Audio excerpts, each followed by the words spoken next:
Hello friends, welcome to my YouTube channel physics परिवार।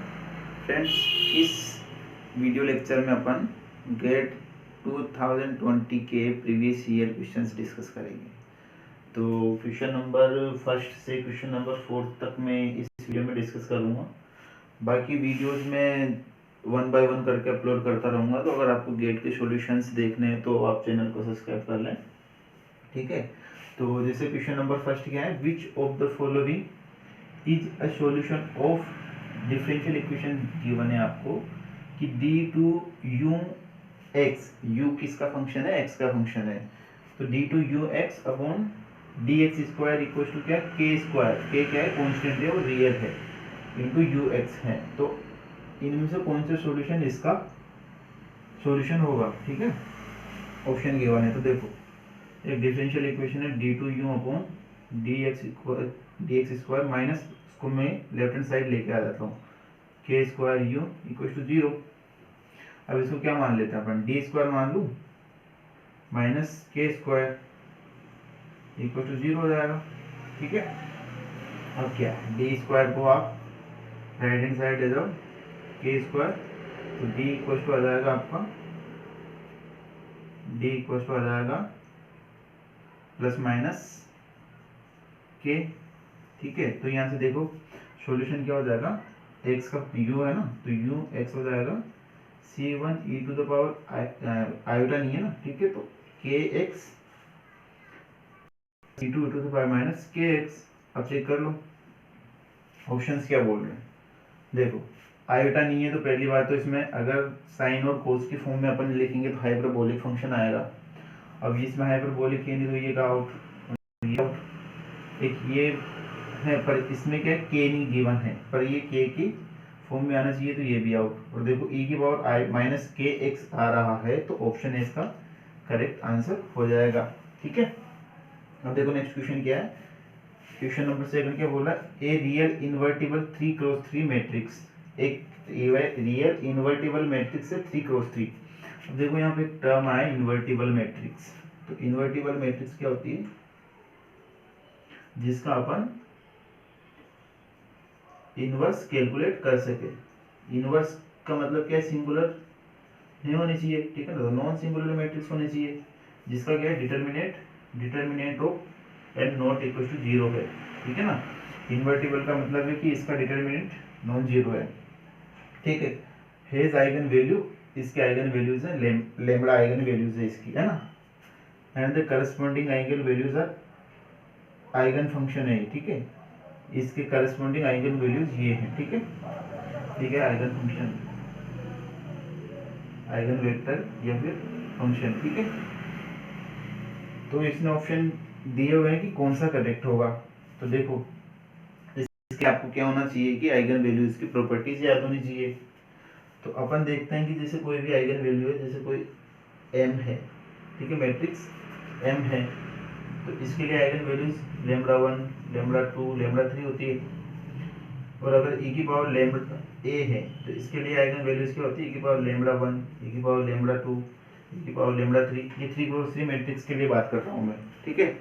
अब यहाँ से देखते हैं m के लिए क्या आ जाएगा, लेम्बडा 1 लेम्बडा 2 लेम्बडा 3, पर इसने क्या दे रखा है 1 अपॉन लेम्बडा दे रखा है, तो ये तो क्या हो जाएगा इनकरेक्ट ऑप्शन। उसके बाद देखो m इनवर्स की आइगन वैल्यूज जाएगी 1 अपॉन लेम्बडा 1 1 अपॉन लेम्बडा 2, तो इसका ऑप्शन भी करेक्ट हो जाएगा। ऑप्शन सी में क्या दे रखा है, m इनवर्स की लेम्बडा 1 लेम्बडा 2 लेम्बडा 3 दे रखी है, तो ये तो पॉसिबल हो ही नहीं सकता, ठीक है ना। i की वैल्यूज है 1 2 3, तो ये i की जगह आप 1 रख सकते हो, 2 रख सकते हो, 3 रख सकते हो, ठीक है। तो इसके लिए ऑप्शन बी करेक्ट हो जाएगा, क्योंकि m इनवर्स के लिए क्या हो जाएगी 1 upon lambda 1 1 upon lambda 2 1 upon lambda 3। तो मैं यहाँ पे लिख सकता हूँ कि m इनवर्स के लिए, m के लिए अगर आइगन वैल्यूज क्या है आपके लेम्बडा 1 लेम्बडा 2 लेम्बडा 3 है, तो m इनवर्स के लिए क्या हो जाएगी आपके लिए 1 upon lambda 1 1 upon lambda 2 1 upon lambda 3। तो ये तो सिंपली आइगन वैल्यूज की प्रॉपर्टी गिवन है पूरा क्वेश्चन, ठीक है। प्रॉपर्टीज पे बेस्ड क्वेश्चन है। अब देखो नेक्स्ट क्वेश्चन क्या है, question number third. Question number third है आपका क्वांटम मैकेनिक्स से। तो क्वेश्चन क्या बोलता है कि एक quantum particle is subjected to the potential.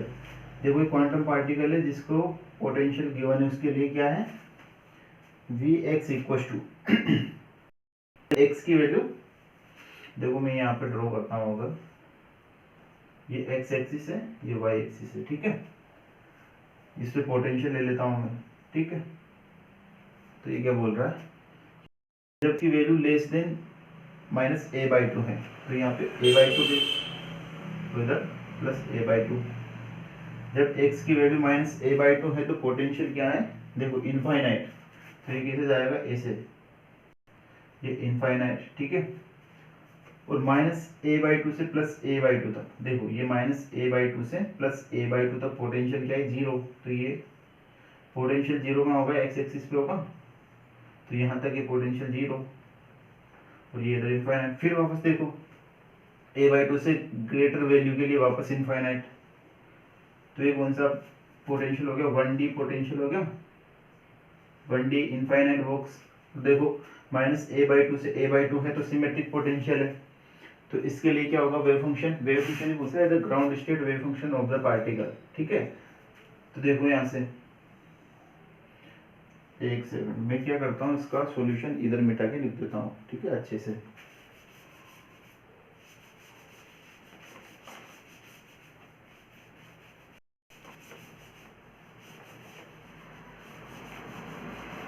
देखो क्या होता है, ये सॉल्यूशन है आपका क्वेश्चन नंबर थर्ड का,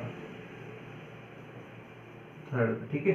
तो शाई एक्स जब n इक्वल टू आपका 1 हो, 3 हो, 5 हो, यानी कि ओड हो, जब n की वैल्यू आपकी ओड हो तो उस केस में जो वेव फंक्शन होगा root 2 by a cos of n pi x by a, ठीक है। और n की वैल्यूज क्या हो जाएगी 1, 3, 5, 7 etc, ठीक है ना। तो n की वैल्यू ओड हो तब तो ये आएगा, तो व्हेन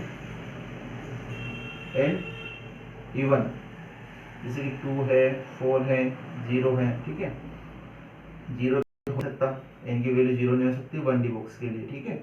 2, 4, 6, 8 वेजेस n, तो इस केस में आपका n क्या होना चाहिए, इवन होना चाहिए, ठीक है। और यहाँ पे देखो तो उस केस में आपका वेव फंक्शन आ जाएगा sine root 2 by a sine of n by x by a, ठीक है। अब देखो यहाँ पे a क्या है, विड्थ ऑफ पोटेंशियल, तो यहाँ पे देखो विड्थ क्या है माइनस ए बाई टू से ए बाई टू, यानी कि हाफ इधर है और हाफ इधर है, तो कितनी हो जाएगी विड्थ, हो जाएगी इसकी विड्थ हो जाएगी आपकी a, ठीक है। तो देखो और ग्राउंड स्टेट के लिए n इक्वल टू 1, तो देखो n क्या है ओड है, तो कौन सा केस आ रहा है, केस फर्स्ट आ रहा है आपका, केस फर्स्ट, केस सेकंड। तो केस फर्स्ट में आप n इक्वल टू 1 पुट कर दो और a तो आपकी विड्थ वो है ही सही, तो सही आपका आ जाएगा, सही इक्वल टू आ जाएगा root 2 by a cos of pi x by a. तो देखो कौन सा करेक्ट ऑप्शन होगा, option D cos of pi a, ठीक है।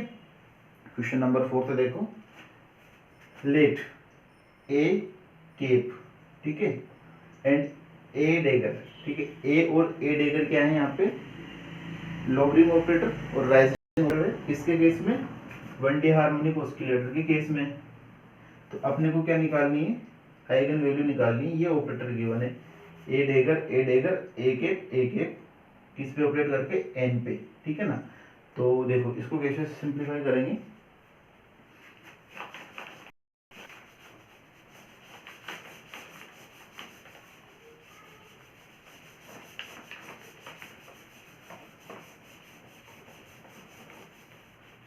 देखो ये कैसे करेंगे, ए डेगर ए, ठीक है। तो ये तो लॉगरिथम ऑपरेटर है और ये दोनों राइजिंग ऑपरेटर है। अब एन पे अप्लाई करूंगा अगर मैं, देखो लॉगरिथम ऑपरेटर को जब अपन किसी भी स्टेट पर अप्लाई करते हैं तो ये क्या रिजल्ट देता है, रूट ऑफ n माइनस 1, ठीक है ना, एक स्टेप कम कर देता है, ठीक है। और राइजिंग ऑपरेटर क्या करता है, राइज कर देता है वेव फंक्शन को, तो ये हो जाता है n प्लस 1 n+1, ठीक है, ये रूट में आता है, ठीक है ना। तो देखो फर्स्ट वाला तो क्या है, लोअरिंग ऑपरेटर ऑपरेट हो रहा है, फिर लोअरिंग ऑपरेटर ऑपरेट हो रहा है। देखो यहाँ से ए देकर ए रूट ऑफ n-1, ठीक है। तो ये n कॉन्स्टेंट है, तो ये तो बाहर आ जाएगा, वापस से अप्लाई करो आप n-1, ठीक है। तो ये वापस अप्लाई करूंगा मैं, तो रूट ऑफ n और वापस क्या हो जाएगा, देखो अब n कौन है, n-1, तो यहाँ से ए देकर और रूट ऑफ n-1 n-2 हो जाएगा। अब देखो n-1 -1 तो n-2, ठीक है। तो ये रूट ऑफ n-1, ये दोनों बाहर आ गए। अब राइजिंग ऑपरेटर बचे अंदर, तो ये n-2। अब देखो राइजिंग ऑपरेटर क्या करता है, n में एक ऐड कर देता है। तो देखो n रूट ऑफ n-1 और ये क्या हो जाएगा, ए देकर और n-2 + 1, तो ये हो जाएगा n-1 और ये भी n-1, ठीक है।